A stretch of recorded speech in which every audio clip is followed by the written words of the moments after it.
What is up, guys? So I've got another deck profile for you here today. It's another fossil deck. It's going to be Invoked Fossils. Guys, these fossil decks are really strong. You definitely need to get on them. The cards are just really good, and they fit with so many archetypes, and especially Nemesis, who I feel like Nemesis have been struggling to directly fit in any deck for a while. It's like they've got really good effects, but it's kind of hard to attach them to anything that easily. But this is probably one deck that they really go well with. So let's get straight into it. We've got 3 Alistair the Invoker, so it's just going to be a typical invoke package. 3 Invoker, 3 Invocation, 3 Meltdown.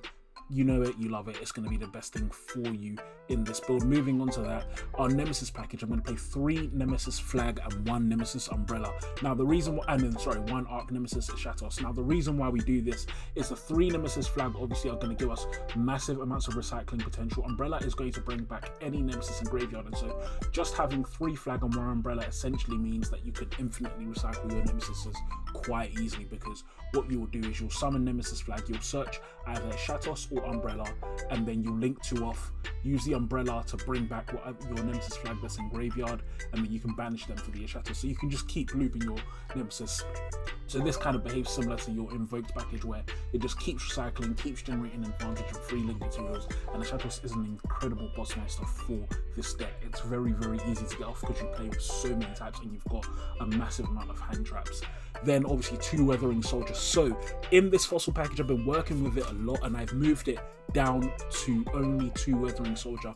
He is a really nice monster, but especially in this variant, he's not what I want to see in my hand most of the time. If I see him in my hand a lot of the time, it means that I'm going to be tempted to either discard him off Alistair or use an Invocation with him in my hand, and little things like that that just aren't ideal. So most of the time I don't actually want to see him that early on, or if I do see him, it's like I want to get him in the graveyard very quickly. So that's why I've moved him down to 2. He's still a very good monster though, and there probably is room in some builds to have him at 3. Then moving from that, you see I have a massive hand trap lineup. Like I always say, guys, your hand trap lineup really depends on the meta, on the format, what you're playing in. So this is what I've done for the current format. I think it's quite good. However, there are probably things that you can switch out. So we start with 2 Nibiru. One thing I really like about Nibiru in this deck is that it's a light monster, so obviously you have more Makala access, and the light hand traps tend to be very nice for us. It means that I don't have to rely on going into my extra deck. And then obviously Nibiru also will deal with those Adamantipator matchups quite well. Then we have 3 Ash Blossom and Joyous Spring. It's just good, it beats everything. Ghost Spell is another card that in my opinion is a lot stronger now.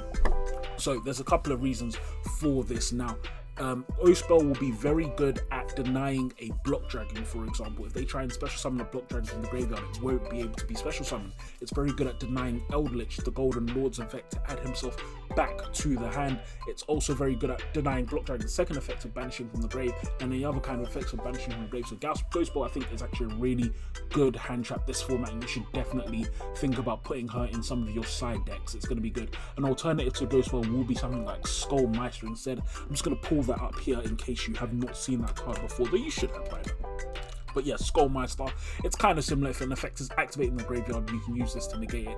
This does this kind of similar thing to Ghost Spell, but not exactly the same. But it's another good variant, and it's actually very cheap because it came out in one. There's some big ass pack ages ago that had loads of hand traps in it. This came out in that as well. So yeah, Skullmeister is a really good card as well.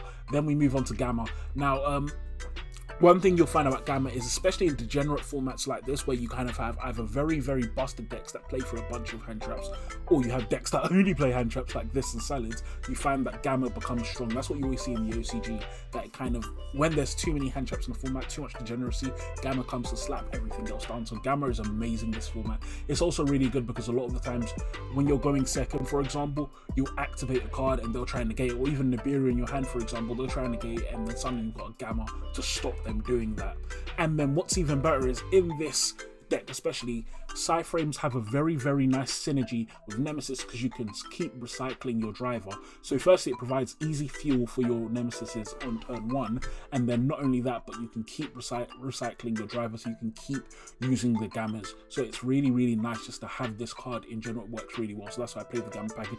And then 2 Veiler, again similar to Ash Blossom, it hits most things. You can swap this for Moonlit, but Veiler is strictly better. You can also swap this for Imperm. However, the reason why I don't play Imperm is because I play things like Gamma and Nibiru in the main deck, and that clashes a little bit with Impermanence. But yeah, that is my hand trap lineup. Then moving on from that, I play 3 Lightning Storm in the main deck. You know me, I love those going second decks, so I'm going to have Lightning Storm, which is pretty much the most generic and strongest blind second card, bar like evenly matched in my opinion. It's just very good. It's good in most matchups. What you're gonna find is that after game 1, I won't keep this in. If I'm against something like Adamantipator, I'll probably switch it for a Dark Green more unevenly. If I'm against something like Eldritch, then again Twin Twist or evenly. Those are the kind of things. But game 1 is a very, very nice card to have, and it will just deal with a lot of decks blankly. You want generic cards like that in your main deck, obviously. Then moving on, so we have 3 Miracle Rupture. This card is amazing, as I explained in my last video. And only 2 Fossil Fusion. And again, 2 Fossil Fusion is again for the same reason with Weathering Soldier. What I just kept finding is that, as great as it is to see Fossil Fusion in my hand, for example, unless I have a Weathering Soldier already, it's practically useless. The card I want to see all the time is Miracle Rupture. However, the only reason why I wouldn't play these 2 at 1 is because then you have the issue where the engine is just about too cloggy that you can't afford to play. Because if you play 3 Miracle Rupture, 1 Fossil Fusion, 1 Weathering Soldier, it's just not that good. You're playing 3 of one card and 2 of another. It's like almost the same chance to see them. Whereas if I've got this, it doesn't matter if I draw one or the other of the Fossil Fusion or Weathering Soldier. Also, in this deck, you do have a lot of discard fodder, which is great for your link material, for your link monster as well, which is really nice. But anyway, yeah, so that's why I'm down at 2 Fossil Fusion. But again, the fossils are amazing, and they just really, really facilitate OTKs very powerfully. Moving on from that, we do still play 1 Time Stream. As I said, I moved this down to 1. Time Stream is a really good card. The thing is, I'm in 2 minds about it. It does really, really well, especially in the grind game, because it's basically like a free summon. It just allows you to pretty much go into your really big fusion, which will end the game for you a lot easier. It lets you go into this as well. Even Skull Knight is a really good monster, especially when you discard Alistair for it. However, and also its banishing effect is really, really nice as well.